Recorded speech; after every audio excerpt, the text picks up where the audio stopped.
भारत और इंग्लैंड के बीच में पांचवा टेस्ट मैच ओवल में जारी है, लेकिन तीन भयंकर लड़ाई हो गई है जिसमें लोकेश राहुल और प्रसिद्ध कृष्णा ने बहुत जमकर सुनाया है। अंपायर को भी धमकी दे दी और कहा है कि मैच के बाद देखा जाएगा कि इस पर क्या करना है। उधर साई सुदर्शन भी चुप नहीं बैठे और अपने आउट के बाद इंग्लैंड खिलाड़ियों को काफी कुछ सुनाते हुए दिखाई दिए। तो इंग्लैंड के खिलाड़ियों ने भी बदतमीजी कर दी अंपायर्स के साथ। कौन कौन सी लड़ाई हुई है एक एक करके मैं आपको बताता हूं।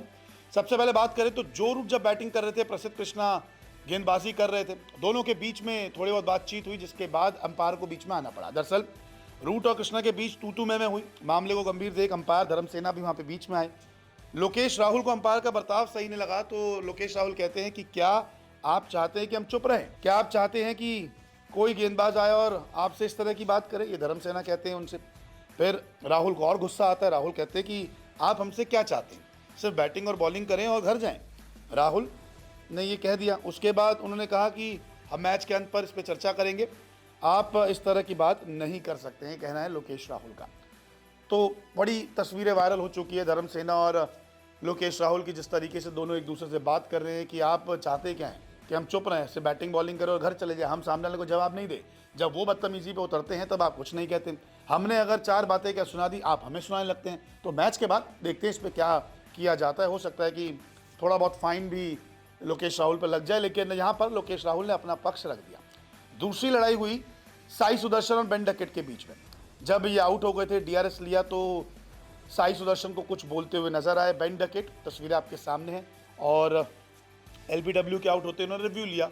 रिव्यू हालांकि लेना नहीं बनता था, लेकिन फिर भी रिव्यू लिया। जब वो वापस जा रहे थे आउट होके, तो साई को पलटकर कुछ कहते हुए सुनाई दिए बेन डकेट, तो साई ने भी जवाब दिया। तो बाकी खिलाड़ियों ने एक दूसरे को अलग कर दिया कि ठीक है, आप आउट होंगे, चले जाइए, मैच का एक हिस्सा है, आप आउट होते हैं, हम टीज करते हैं, स्लेजिंग करते हैं, और इस तरह की बदतमीजी हमें देखने को मिली। फिर लड़ाई होती है तीसरी, जब स्टंप्स होता है। जब यशस्वी जायसवाल और आकाशदीप क्रीज पर थे, तो अंपायर आते हैं और ओली पॉप जो इनके कप्तान है उनसे पूछते, क्योंकि फर्ज होता है अंपायर का कि देखिए खराब रोशनी है तो आप मीडियम पेसर मत लगाइए, आपके पास स्पिनर है।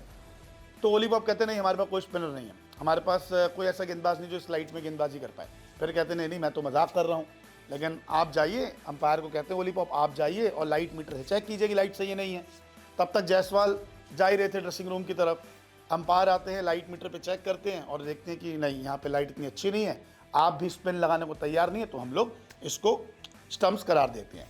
दरअसल होता क्या है, जब बैड लाइट हो जाती है तो बॉलिंग कैप्टन से अंपायर पूछता है कि अगर आपके पास स्पिनर्स है तो आप स्पिन गेंदबाज लगा लीजिए, क्योंकि तेज़ गेंदबाजों को खेलने में और बॉल देखने में दिक्कत आ रही है। लेकिन यहाँ पर ओली पॉप तो बदतमीजी कर रहे हैं, हमारे पास कुछ नहीं है, और फिर कह रहे नहीं, मैं तो मजाक कर रहा हूँ। तो कहीं ना कहीं ये बदतमीजी देखने को मिली है। और साई सुदर्शन की लड़ाई हो गई थी, लेकिन प्रसिद्ध कृष्णा ने अपनी लड़ाई पे एक स्टेटमेंट दिया है कि देखिए, एक छोटी सी बात थी और एक अच्छा कंपटीशन था, हम मैदान के बाहर अच्छे दोस्त हैं। जो कुछ भी होता है ना दोस्तों, ये मैदान के भीतर होता है, रस्सी के अंदर होता है। मैदान के बाहर कोई जाके किसी को गाली नहीं सुनाता। ये सिर्फ एग्रेशन होता है कि एक बैट्समैन आउट नहीं होता तो गेंदबाज परेशान होता है, और अगर कोई गेंदबाज आपको परेशान कर रहा है, बैट्समैन उस पर रन बनाता है, तो फिर बैट्समैन चढ़ कर खेलता है। तो ये तीन लड़ाई अभी तक हुई है, और इस लड़ाई का देखते हैं कि अब आगे परिणाम क्या निकलता है, किसी पे बैन लगता है या फाइन लगता है या फिर नहीं। आपको क्या सही लगी ये बदतमीजी इंग्लैंड की या नहीं, कमेंट करके ज़रूर बताएं।